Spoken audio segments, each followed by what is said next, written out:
Well, good evening, everyone. This is Patricia, and I am traveling for history.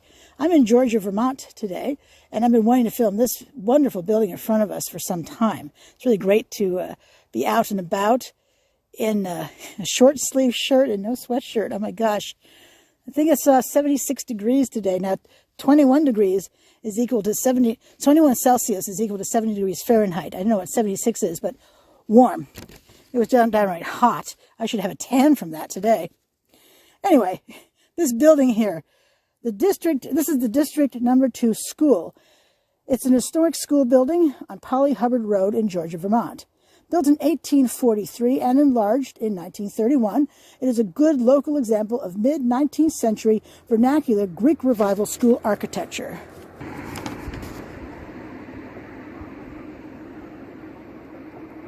It was restored in the 1990s after being abandoned for some years and was listed on the National Register of Historic Places in 2000. The former District Number 2 School stands in a rural part of western Georgia on the north side of Polly Hubbard Road, with a wooded area around a small clearing to the north and open fields to the south. Let me just do a 360 turnaround for you. You can see what they mean by rural. I will say this road is very, very busy. I have had a zillion cars driving by. Look at all these open fields and no houses in sight. There actually are houses down here, down this way. I plan to turn around and go back that way. But given how busy this road is, I'm guessing it's a throughway through another street, and more houses down that way too.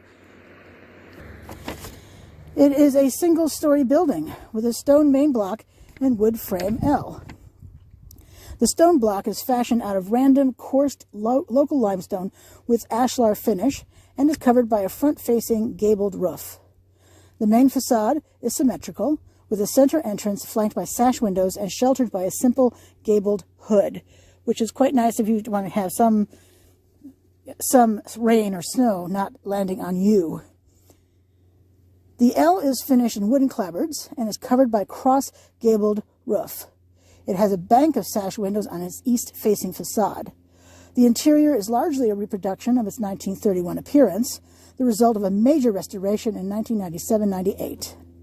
The stone portion of the school was built in 1843, after many years of the district students being educated in informal spaces.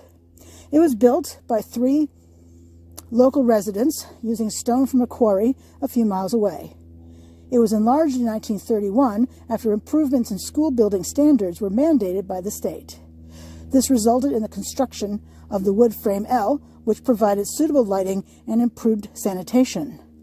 The school was closed in 1959 when the town's district schools were consolidated into a single graded elementary school.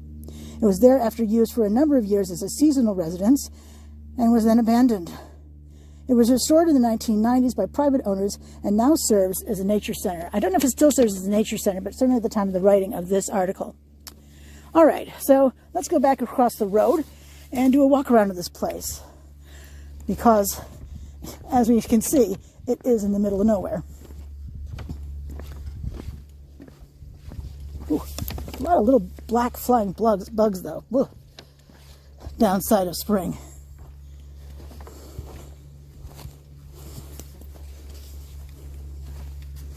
All right, so here's the stone part of the building, the old section, and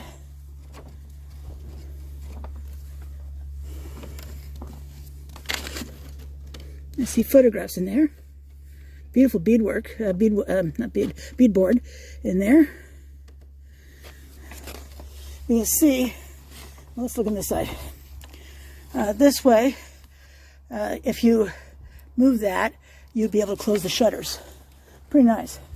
And then here, we have the front door, and that hood right here. Ooh, bird's nest. Yay for that.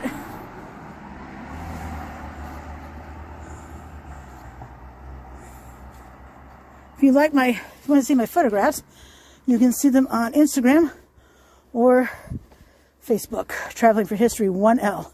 If you put quotation marks around it or put an @ sign, you'll find me right away. You can follow me on either one of those places. And here we have this right here, the National Register bronze plaque, which adorns buildings that are on the National Register. Let's see.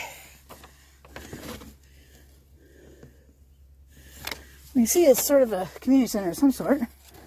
Let's get back around the building.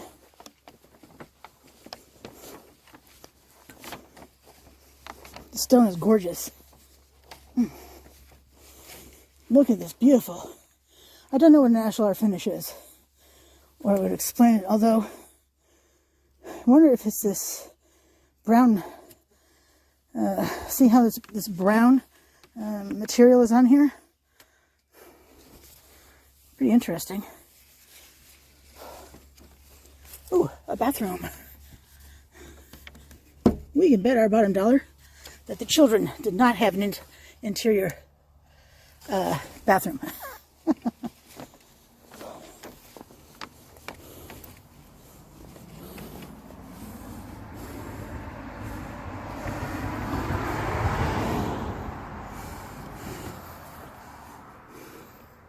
So I'm trying to be able to photograph this for you. Oh, there we go.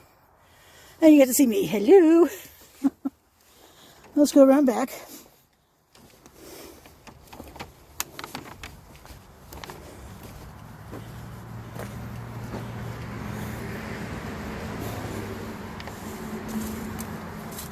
Lots of photographs on the wall. I think I can capture them for you. Oh yeah. Little black bugs. Very annoying.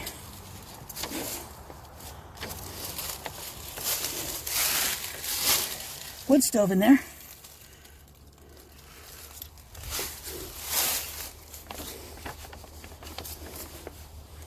Isn't this used for some sort of beanbag game? This kind of thing?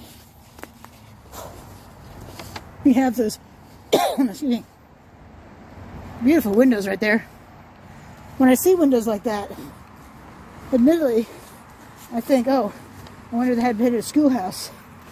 I've seen a variety of buildings like this now, with windows like this, and most of them have been school buildings in the past.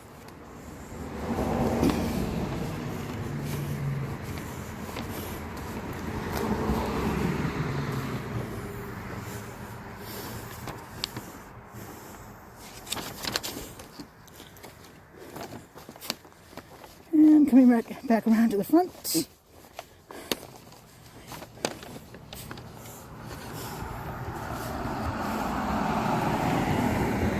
Do you see all those things? Those are the things, the little black things you see moving around. Yeah, those are the bugs that are bugging me. All right. Well, and also note, if you come here, that there is a series of rocks out front. So you're not going to be parking right in front of this place. I'm not parked in the front either. I'm parked a little bit behind me here. But this is the District Number 2 Schoolhouse in Georgia, Vermont. So this is Patricia, and I am traveling for history. If you're enjoying my content, please subscribe. 174 and growing each day.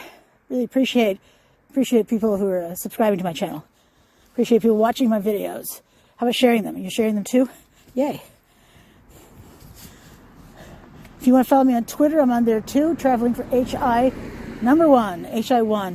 traveling for High 1.